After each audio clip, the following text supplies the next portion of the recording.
Hello दोस्तों, स्वागत है आपका हमारे चैनल लाइब्रेरी गर्ल इंडियन में।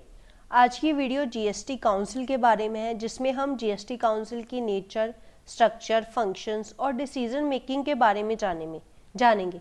अगर आपने मेरा चैनल अभी तक सब्सक्राइब नहीं किया है तो लाल रंग के सब्सक्राइब बटन को प्रेस कर लीजिए। मेरी आने वाली वीडियोज़ की नोटिफिकेशन के लिए बेल आइकन को प्रेस कर लीजिए। तो चलिए स्टार्ट करते हैं हम अपनी आज की video GST council.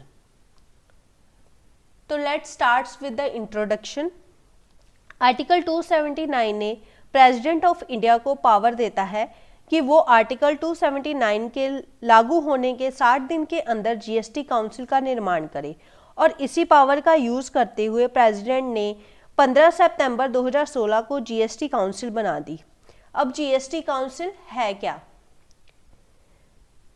GST council GST के रिलेटेड सारे निर्णय लेती है। जीएसटी काउंसिल का मेन फंक्शन है सुजेशंस को कलेक्ट करना और जीएसटी कार्य प्रणाली में चेंजेस लाना, जो कि जीएसटी काउंसिल कन्वे करती है अपने सर्कुलर्स और नोटिफिकेशंस की हेल्प के साथ। जीएसटी काउंसिल सेंटर और स्टेट का जॉइंट फोरम है। सेंटर और स्टेट दोनों की तरफ से यहाँ पर मेंबर्स बैठते हैं। अब हम डिस्कस करते हैं नेचर ऑफ जीएसटी के बारे में। फर्स्ट जो नेचर है GST quasi legislative. Quasi legislative का क्या मतलब है? जब किसी संस्था का मेन काम कुछ और हो, लेकिन उस काम को स्मूथली करने के लिए उसे कुछ सीमित विषयों पर रूल्स बनाने की पावर दे दी जाए, तो उसे क्वासी लेजिस्लेटिव कहते हैं। अब जीएसटी काउंसिल के पास भी ऐसे रूल्स एंड रेगुलेशन बनाने की पावर है जो उसे पार्लियामेंट द्वारा दी गई है, तो इसलिए जीएसटी काउंसिल का नेचर क्वासी लेजिस्लेटिव है। जो सेकंड नेचर है जीएसटी काउंसिल का वो है एडमिनिस्ट्रेटिव। जीएसटी काउंसिल असल में एक एडमिनिस्ट्रेटिव बॉडी है जिसका मेन काम है जीएसटी लॉज को लागू करना। जीएसटी काउंसिल को पार्लियामेंट द्वारा एम्पावर किया गया है ताकि वो जीएसटी लॉज को पूरे देश में लागू कर सके। नेक्स्ट हम देखते हैं structures of GST council. GST council में एक चेयरपर्सन रहता है जो कि यूनियन फाइनेंस मिनिस्टर होता है, जो एट प्रेजेंट है मिसेस निर्मला सीतारमन। सेकंड जो मेंबर होता है जीएसटी काउंसिल में वो है union minister of state in charge for finance, जो प्रेजेंट में है श्री पंकज चौधरी। और बाकी सारे मेंबर्स होते हैं जो स्टेट के फाइनेंस मिनिस्टर्स होते हैं या फिर स्टेट गवर्नमेंट द्वारा नॉमिनेट किए जाते हैं या सुझाव दिया जाता है कि इनको जीएसटी काउंसिल में शामिल कर लिया जाए। नेक्स्ट जो हमारा है features of GST council. GST council का जो हेड ऑफिस है वो न्यू दिल्ली में स्थित है। जीएसटी काउंसिल के सारे खर्चे सेंट्रल गवर्नमेंट बियर करती है। रेवेन्यू सेक्रेटरी जो अपनी पोस्ट से रिटायर हो गया है उसे जीएसटी काउंसिल में सेक्रेटरी बनाया जाता है। यहाँ एक्स ऑफिशियो का मतलब है किसी पहले से दी गई पोजीशन के आधार पर कोई नई पोजीशन देना। जीएसटी इम्प्लीमेंटेशन के पहले जो सीबीईसी मतलब central board of excise and custom था, अब उसे बदलकर सीबीआईसी यानी कि central board of indirect taxes and customs कर दिया गया है। अब जो central board of indirect taxes and customs के चेयरपर्सन है वो परमानेंट इनवाइटी होंगे जीएसटी काउंसिल की हर प्रोसीडिंग्स के लिए। ये जीएसटी काउंसिल की प्रोसीडिंग के दौरान फोरम में प्रेजेंट तो रहेंगे, लेकिन इन्हें डिसीजन मेकिंग में वोट करने का कोई अधिकार नहीं होगा। जीएसटी काउंसिल में एक पोस्ट एडिशनल सेक्रेटरी के लिए होगी और 4 पोस्ट कमिश्नर की, जो जॉइंट सेक्रेटरी की पोस्ट के बराबर होंगी।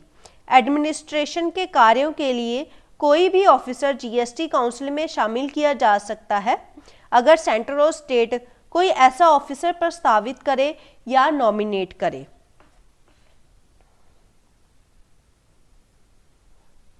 नेक्स्ट जो है हमारा the quorum and decision making of GST council.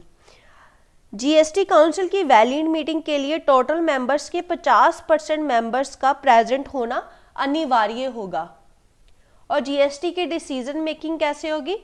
Decision making के लिए 75% votes of total members presented at the time of voting उस डिसीजन के फेवर में होने चाहिए। मतलब 75% ऑफ जो वोट्स हैं उस टाइम जो भी मेंबर्स प्रेजेंट होंगे उसके 75% जो वोट्स है वो डिसीजन के फेवर में होने चाहिए। अब ये जो 75% है मे बी है कुछ परसेंटेज जो वेटेज है वो स्टेट गवर्नमेंट की वोट्स की होंगी और कुछ परसेंटेज ऑफ वेटेज जो है वो सेंट्रल गवर्नमेंट की वोट्स की होंगी। सेंट्रल गवर्नमेंट की वोट्स की वेटेज जो है 2/3 ऑफ टोटल वोट्स कास्ट होंगी और जो स्टेट गवर्नमेंट की जो वोट्स की वेटेज है वो 2/3 ऑफ टोटल वोट्स कास्ट जो होंगी और जो सेंट्रल गवर्नमेंट की वोट्स की वेटेज है वो 1/3 ऑफ टोटल वोट्स कास्ट की होंगी। ठीक है, तो चलिए इसे एक एग्जाम्पल के तौर पे समझते हैं। मान लेते हैं कि जीएसटी काउंसिल में 200 मेंबर्स हैं टोटल। वैलिड मीटिंग के लिए 50% मेंबर प्रेजेंट चाहिए, मतलब 100 मेंबर्स प्रेजेंट होने चाहिए किसी वैलिड मीटिंग के लिए। अगर 100 मेंबर्स प्रेजेंट है तो किसी डिसीजन मेकिंग के लिए 75% मेजोरिटी होनी चाहिए प्रेजेंट मेंबर्स की, मतलब 75 मेंबर्स की वोट उस डिसीजन के फेवर में होनी चाहिए। अब उस 75 मेंबर्स में भी 2/3 वोट स्टेट की होनी चाहिए, मतलब 50 वोट स्टेट गवर्नमेंट की होनी चाहिए और 1/3 वोट सेंटर की होनी चाहिए, मतलब 75 में से 25 वोट सेंटर्स की होनी चाहिए। तब जाकर जीएसटी काउंसिल में कोई डिसीजन लिया जा सकता है। जीएसटी काउंसिल की कार्रवाई को रद्द नहीं किया जा सकता इन सारे रीजंस की वजह से। देखते हैं वो रीजंस कौन कौन से हैं। अगर जीएसटी काउंसिल में किसी मेंबर या वैकेंसी की अपॉइंटमेंट में कोई खोट हो या जीएसटी काउंसिल बनाने की प्रक्रिया संविधान के हिसाब से सही ना हो, अगर जीएसटी काउंसिल की कार्रवाई में प्रक्रिया का कोई दोष हो तो जीएसटी काउंसिल की कार्रवाई को रद्द नहीं किया जा सकता। अब फंक्शंस ऑफ जीएसटी काउंसिल करेंगे। जीएसटी काउंसिल क्या क्या काम करती है। जीएसटी काउंसिल केवल अपने सुझाव दे सकती है सेंट्रल और स्टेट गवर्नमेंट को। किन मुद्दों पर, चलिए जानते हैं। जीएसटी काउंसिल सुझाव देगी कि कौन कौन से टैक्स, सेसेस और सरचार्ज सबसम्ड होंगे जीएसटी में। जीएसटी काउंसिल सुझाव देगी कि कौन सी वस्तुएं सेवाएं जीएसटी की सीमा से बाहर रहेंगी जिन पर कोई टैक्स नहीं लगाया जाएगा। जीएसटी काउंसिल सुझाव देगी कि कौन सी थ्रेशोल्ड लिमिट के नीचे कौन सी वस्तुओं और सेवाओं पर जीएसटी नहीं लगाया जाएगा। जीएसटी काउंसिल जीएसटी लॉ का मॉडल तय करेगी, जैसे टैक्स कब लगेगा, प्लेस ऑफ सप्लाई मतलब कहाँ किस जगह टैक्स पे होगा आदि इत्यादि। जीएसटी टैक्सेशन के रेट्स क्या होंगे, किस वस्तु या सेवा पर कितना टैक्स लगेगा। आपातकालीन स्थिति के लिए पैसे जुटाने के उद्देश्य से जीएसटी काउंसिल कुछ स्पेशल टैक्स लगा सकती है कुछ सीमित समय के लिए, जिससे कि गवर्नमेंट को उस आपातकालीन स्थिति से निकलने का मौका मिले। अगर कोई स्पेशल रूल्स बनाने हो कुछ स्पेशल स्टेट्स के लिए तो वो भी जीएसटी काउंसिल ही रिकमेंड कर सकती है।